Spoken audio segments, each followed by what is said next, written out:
Hello, Marky Dragon, also known as Marcus Eichenberry in real life, and I've got Jamil Moledina, That's right. Hi, everyone. and you are with Google. That's right. What is your title with Google? Game Strategic Lead for Google Play. And what kind of does that mean? I know, it's kind of a bizarre mouthful. Basically, I manage and oversee our outreach and support strategy for key partners on the store, Google Play, which Okay. is the default store for the Android platform. Okay, cool.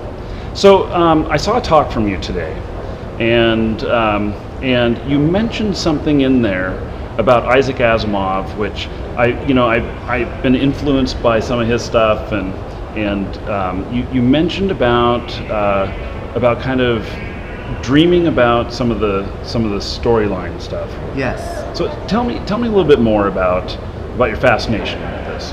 Well, I think the wonderful thing about stories that came from Isaac Asimov and Star Trek and Star Wars. Yes. Oh, he is also a Star Trek fan. You can see there. Yes. Live long and prosper. The wonderful thing about these worlds is that they're so transportive when you're reading these books, watching these shows, watching these movies, and they inspire you. If you fall for it, you fall hard, and you want to be involved in this world in a more engaged way. With Asimov,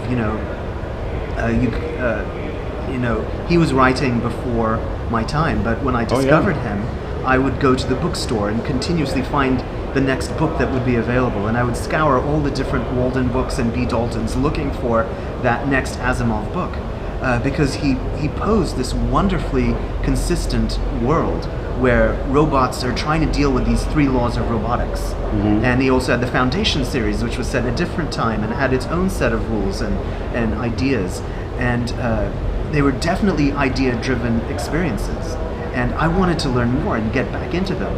And same with Star Trek, this extraordinary idea-driven universe that had this wonderful 79 episode stretch where you could... And Data was based on an Asimov thing. Yes, the positronic brain. Yes.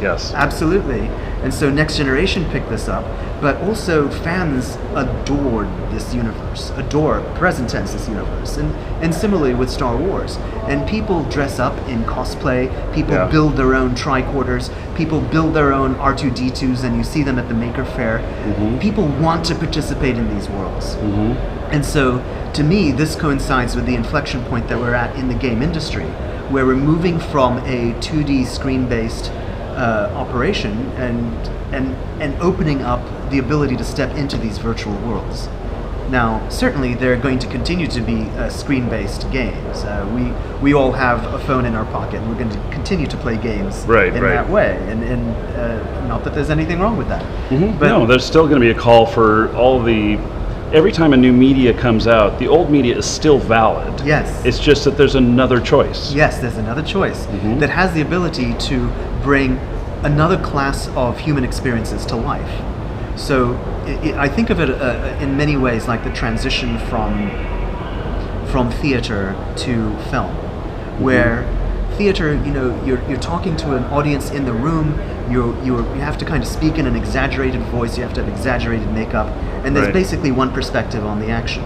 So you have to adapt your narrative to that form.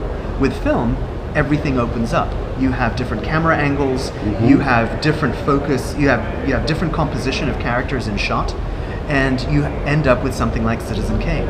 Right. And Orson Welles was able to take those mechanisms and build something that was give us a view that we had not seen before. Yes. And he could tell a story that could only be told in film.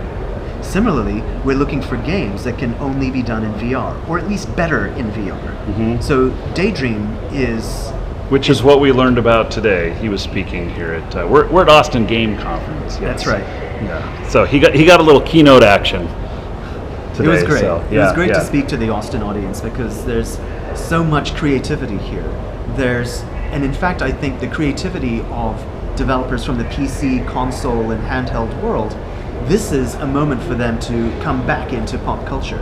I think with modern consoles, they're extremely complex. Like the controller that you put in someone's hand, it's great for a core gamer, but it can be a little bit alienating for a mass consumer audience. So we have this opportunity with VR to take the phone that is in everyone's pocket, put it in a viewer, hand them a controller that feels like a wand, that feels like a natural way that people interact with the real world anyway, and add to that the idea of transporting them to a world they've always loved. So like Google Daydream is a new platform for VR. Exactly. And so if you could design right on the fly here, someone that's going to make your perfect Isaac Asimov game, what would that be, and how would they play it on and present it through Google Daydream? Well, this might be a completely esoteric example, and I have to kind of preface this as being kind of Jamil's personal daydream, which is that But that's good. You'll buy it. I'll buy it. Oh yeah, holy crap! If we're talking business, you'll buy it. I'll buy this. Yeah. So Asimov's robot series involved Elijah Bailey, a human investigator, detective, and his robot colleague, our Daniil Olival. And the two of them would solve these murder mysteries in the future. And there was always this kind of tension between them, because Daniil was always, slightly rigid and robotic, but he was a humaniform robot, so it was hard to. He was indistinguishable at first glance, but he was governed by these 3 laws of robotics, and there was always this level of disconnect and yet reflection on human values and human society. How we treat our robots says something about who we are.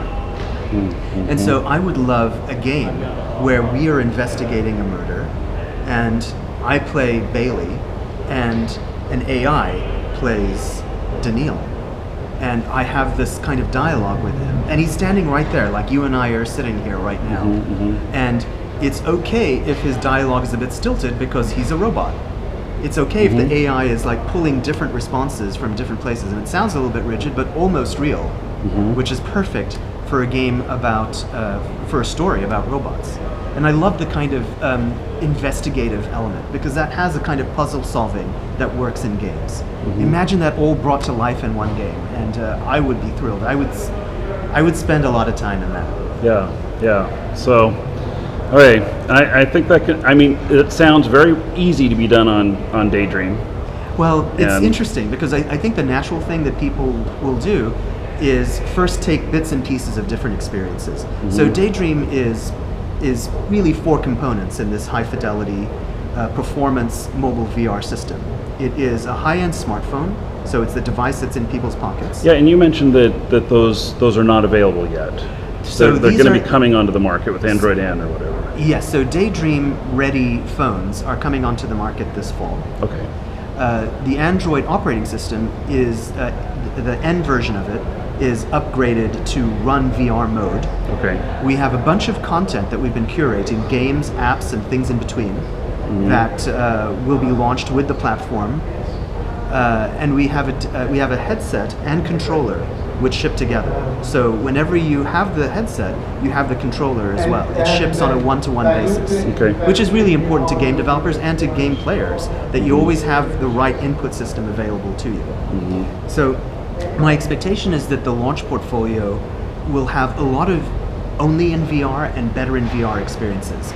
The thing I just described to you doesn't exist yet, but I can see it being the natural progression of where we are today to what we can do in VR. And I suspect we're going to get some new stuff come out of this that maybe was never even expected. Precisely. That's the beauty of it. Yeah. So, now, if you're a game dev and you want to get in on that, go make this game, and Jamil will be your first customer. Absolutely. So, okay, Jamil, thank you very much for taking the time to sit down with me today. Thank you, Marcus. It's been a pleasure. Yep.